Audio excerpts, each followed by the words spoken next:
Assalamualaikum warahmatullahi wabarakatuh. Jumpa kembali dengan Otomotif Net Channel. Kita sama-sama berharap dalam keadaan sehat dan senantiasa dilindungi oleh Allah Subhanahu wa Ta'ala, dan tetap diberikan limpahan rezeki yang halal dan barokah. Amin amin amin ya robbal alamin. Sobat Diksimania dan Otomotif Mania, bagi para pengguna kendaraan roda 4 dengan keluarga kecil, mobil sedan salah satu yang menjadi favorit. Hal ini disebabkan mobil sedan atau mobil kecil cukup populer karena desainnya yang elegan, nyaman, dan memiliki ruang kabin cukup luas. Salah satu ciri khas mobil sedan bisa kita kenali dari bentuknya yang lebih panjang dengan atap tetap dan cenderung lurus hingga bagian belakang. Perlu dipahami bahwa pembelian mobil akan tepat saat kebutuhan terpenuhi. Itu sebabnya harus tahu apa saja yang dibutuhkan sebelum membeli sebuah mobil. Tahukah kita produksi merek dan tipe mobil yang paling banyak diproduksi di dunia? Mari kita simak bersama.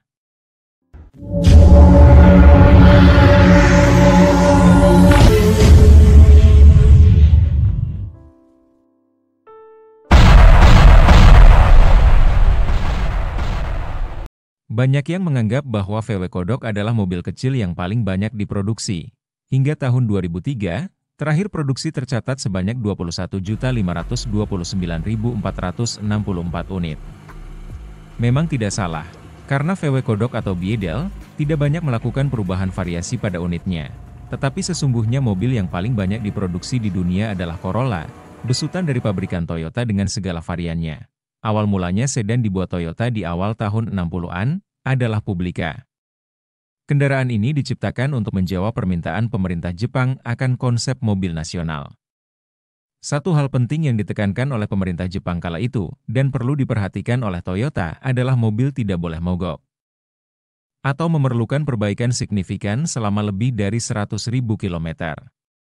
Mobilnya sederhana, mungkin agak terlalu mendasar, karena mobilnya bahkan tidak dilengkapi dengan pemanas. Alhasil pelanggan tidak terpesona dengan Publica, dan Toyota merasa terlalu banyak yang perlu dilakukan untuk memperbaikinya dan menyempurnakannya. Mereka telah merencanakan mobil baru yang cocok untuk mengganti Publica yang kurang diminati. Diputuskan bahwa mobil baru ini direncanakan akan menggantikannya. Perancang utamanya adalah Tatsuo Hasegawa, lulusan universitas ternama. Tatsuo Hasegawa telah merancang pesawat tempur satu kursi selama Perang Dunia Kedua. Setelah perang, Jepang tidak lagi merancang pesawat terbang. Hasegawa beralih haluan, dan pada tahun 1960-an dia memimpin desain mobil baru dan ditugaskan untuk mengganti Publica. Dia akan menerapkan prinsip 80 poin plus untuk mobilnya. Awalnya Publica dirancang murni dengan mempertimbangkan biaya, namun mobil baru ini bertujuan untuk mendapatkan skor tinggi 80 poin di semua kategori dan menyertakan teknologi canggih yang tidak dimiliki pesaing.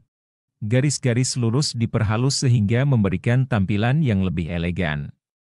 Gearbox-nya menambah gigi 4 tambahan yang sedikit beresiko, karena mobil dengan lebih dari 3 gigi percepat dianggap kurang bertenaga. Pelanggan mengira ini untuk mengimbangi mesin yang hambar. Mereka juga mengambil risiko meletakkan tongkat persneling di lantai. Tujuan awalnya adalah memasukkan mesin di bawah 1000 cc. Namun untuk mengalahkan Datsun Sunny 1000 cc yang baru dirilis, Toyota memutuskan untuk meningkatkan mesin menjadi 1077 cc.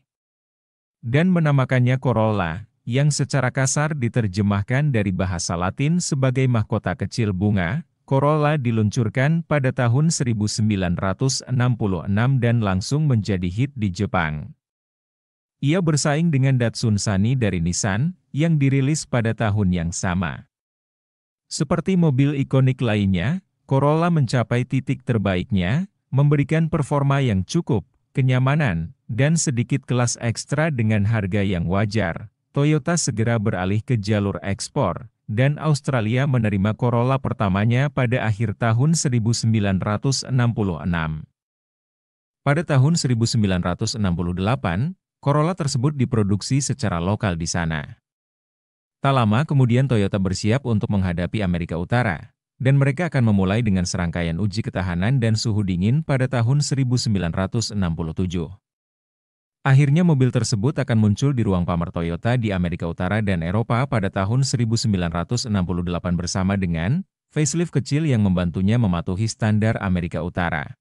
Produksi Corolla generasi pertama ini dimulai tahun 1966 hingga tahun 1969, dengan total produksi di seluruh dunia mencapai angka 793.000 unit, dan 634.000 unit diproduksi di Jepang.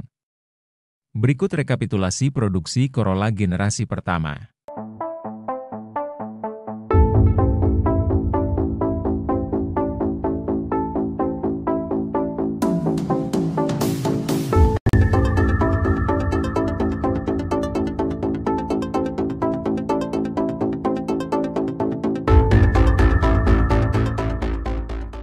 Generasi kedua dari Corolla dihadirkan pada tahun 1970.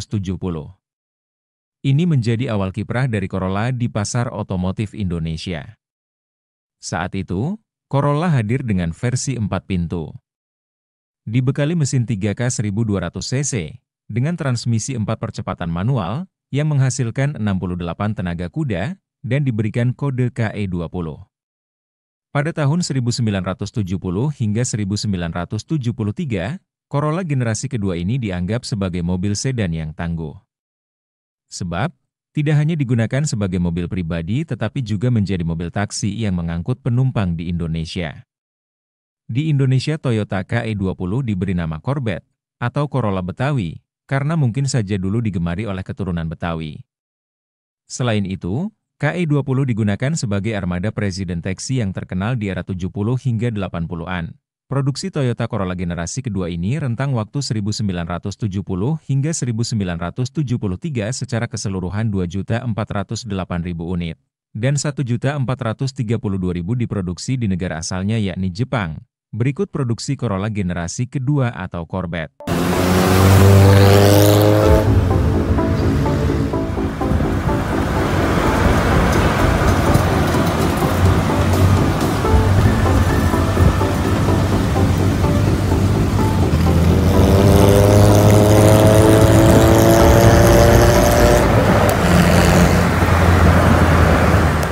Pada tahun 1974, Toyota Corolla memasuki generasi ketiga dan melanjutkan kiprahnya di Indonesia. Masih dibekali mesin yang sama dengan sebelumnya yaitu mesin 3K dengan kapasitas 1200 cc. Diberikan kode nama KE30 dengan desain yang berubah di bagian depan dan belakang mobil. Terutama di bagian lampu utama, bentuknya lebih lebar dibandingkan generasi sebelumnya. Krisis bahan bakar pada tahun 1974 membuat kebanyakan orang di Amerika pindah dari mobil Amerika yang bermesin besar ke mobil kecil yang ekonomis. Hal ini membuat Corolla sukses terjual dalam jumlah yang besar. Corolla sedan dan wagon berbasis KE30 series, semua model yang menggunakan mesin dengan emisi rendah. Corolla KE30 sukses besar dengan jumlah produksi total dari tahun 1974 hingga tahun 1980 sebanyak 4.560.000 unit, dan sebanyak 2.202.000 diproduksi di Jepang. Dan berikut produksi KE30 dari tahun 1974 hingga 1979.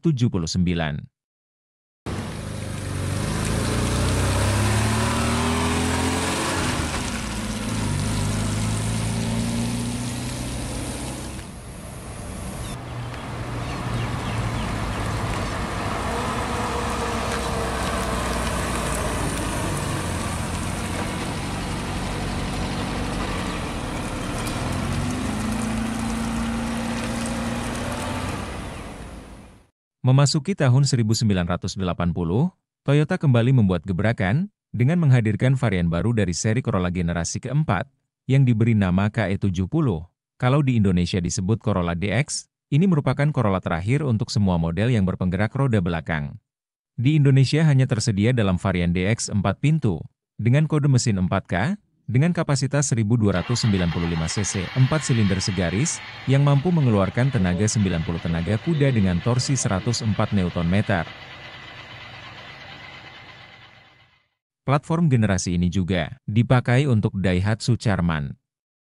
Ciri khas yang membedakan tahun produksinya, untuk Corolla DX di Indonesia tahun 1980 memiliki 4 lampu depan yang berbentuk bulat, Bumper masih menggunakan besi dengan karet di kedua ujungnya. Pada tahun 1981, Corolla DX mengalami perubahan pada lampu depan jadi bentuk petak. Model tahun 1982 mempunyai perbedaan pada lampu sen depan yang melebar ke samping dan lampu belakang baru. Sedangkan tahun 1983 Corolla DX hadir dengan tahometer dan bumper dengan karet yang panjang. Produksi Corolla DX sepanjang tahun 1980 hingga 1983 sebesar 3.077.000 unit di seluruh dunia, dan 1.267.000 unit telah diproduksi di Jepang.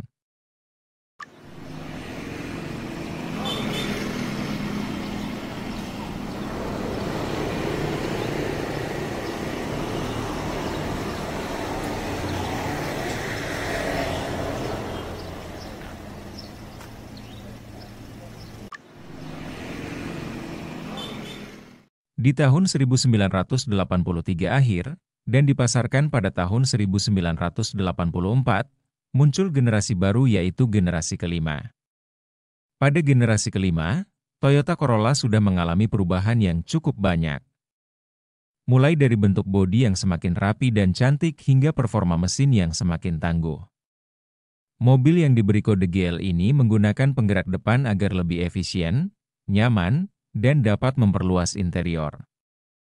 Mobil ini juga dibekali mesin 2A kapasitas 1300 cc mampu menghasilkan tenaga 65 kuda dan torsi 98 Nm yang dialirkan ke roda depan atau FWD lewat bantuan transmisi manual 5 percepatan.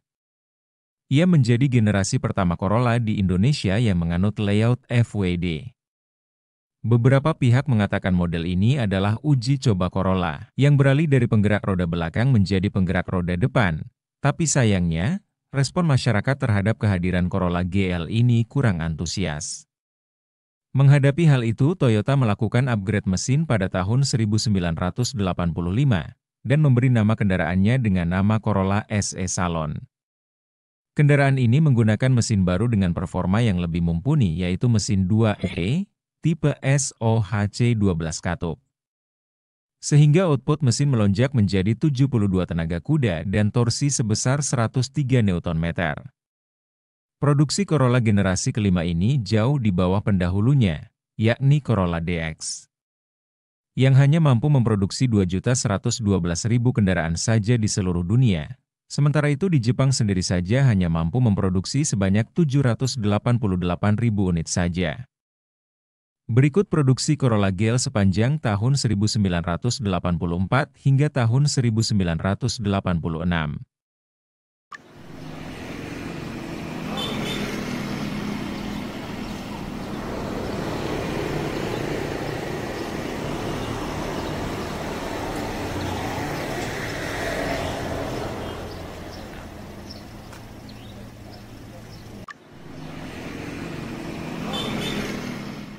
Setelah gagal total di generasi kelima, Corolla kembali menghadirkan varian Corolla generasi ke-6.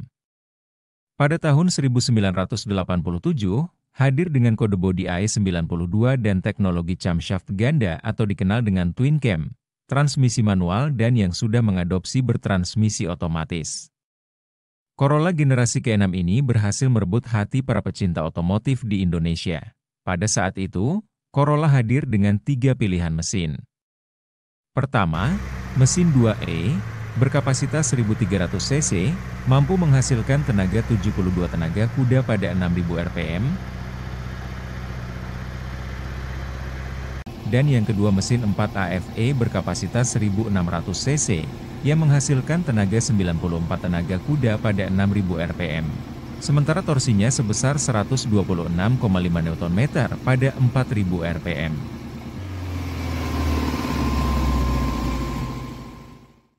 Pilihan mesin yang ketiga adalah mesin legendaris dengan kode mesin 4AGE dengan kapasitas 1600 cc.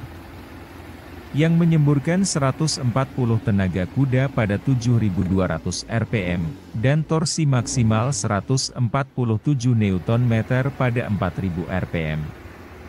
Produksi generasi kelima ini mengalami pelonjakan yang cukup signifikan. Pada rentang waktu 1987 hingga 1993, produksi mencapai 6.297.000 unit di seluruh dunia, dan produksi domestik Jepang 2.417.000 unit. Berikut produksi Corolla generasi 5 selengkapnya.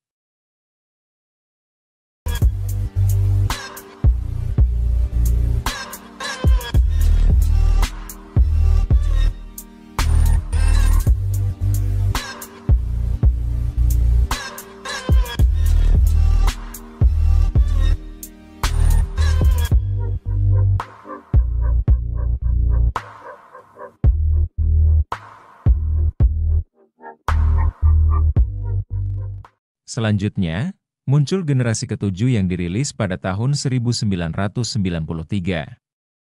Pada generasi ketujuh ini, mobil ini mendapat julukan baru yaitu Greco, yang merupakan kependekan dari Great Corolla. Greco hadir dengan desain bodi yang lebih aerodinamis dengan kode bodi AE101. Pilihan mesinnya masih sama dengan generasi sebelumnya, yakni mesin 2E berkapasitas 1300 cc karburator, dan mesin 4AV berkapasitas 1600 cc dengan DOHC injeksi. Great Corolla telah diproduksi secara global untuk rentang tahun 1994 hingga 1996, sebesar 2.590.000 unit, dan 866.000 unit diproduksi di Jepang. Selengkapnya tabulasi produksi Corolla generasi ke-7 sebagai berikut.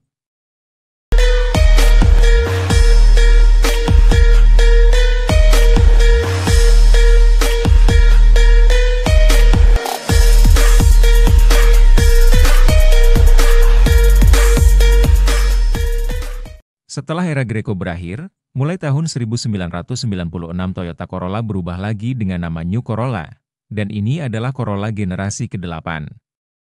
All New Corolla yang memiliki kode bodi AE111. Desain yang digunakan All New Corolla memiliki perubahan di bagian stop lamp yang lebih berbentuk kotak, dibekali mesin 4AV berkapasitas 1600 cc, dengan DOHC injeksi, kemudian di-upgrade dengan kode bodi AE112, dengan mesin 7AV berkapasitas 1800 cc dengan DOHC injeksi. Mampu menyemburkan tenaga 120 tenaga kuda pada 6000 rpm, sementara torsinya 60 Nm pada 4400 rpm. Kedua mesin ini memiliki dua pilihan untuk transmisinya, yaitu 5 percepatan manual dan 4 percepatan otomatis. Sobat DC Mania, produksi All New Corolla di seluruh dunia mencapai 3.401.000 unit, jauh di atas produksi Greco, sementara untuk produksi domestik Jepang sebesar 937.000 unit.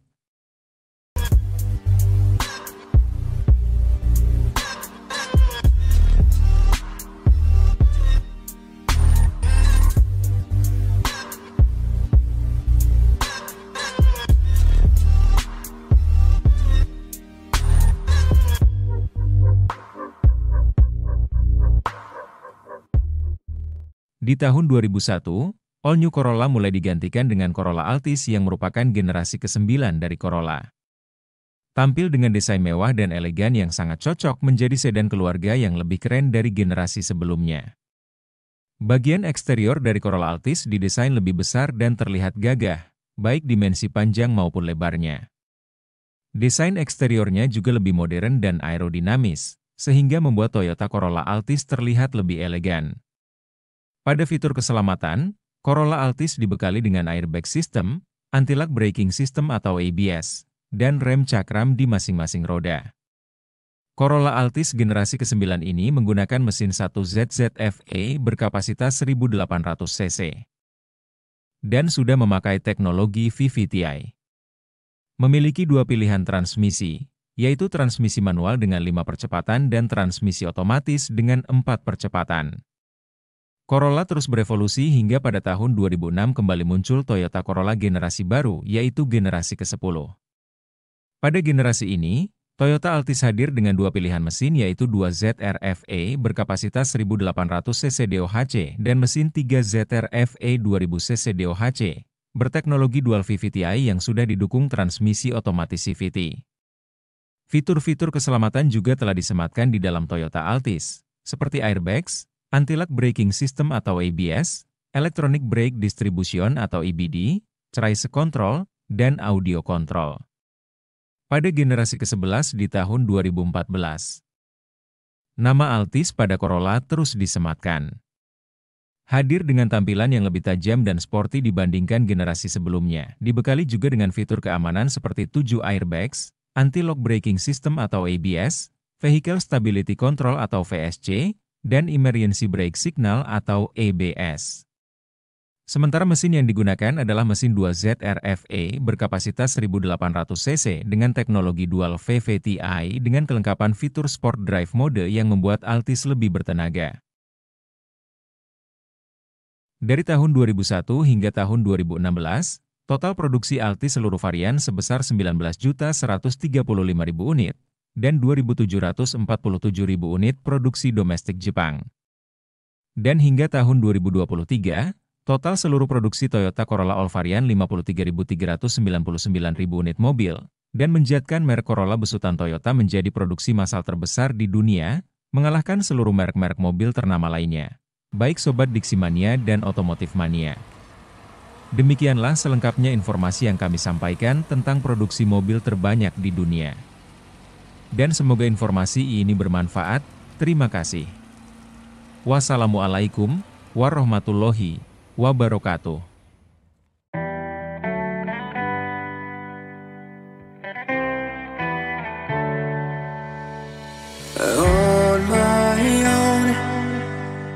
But I don't know why you hit the road, but you don't realize I'm on the back when you're around.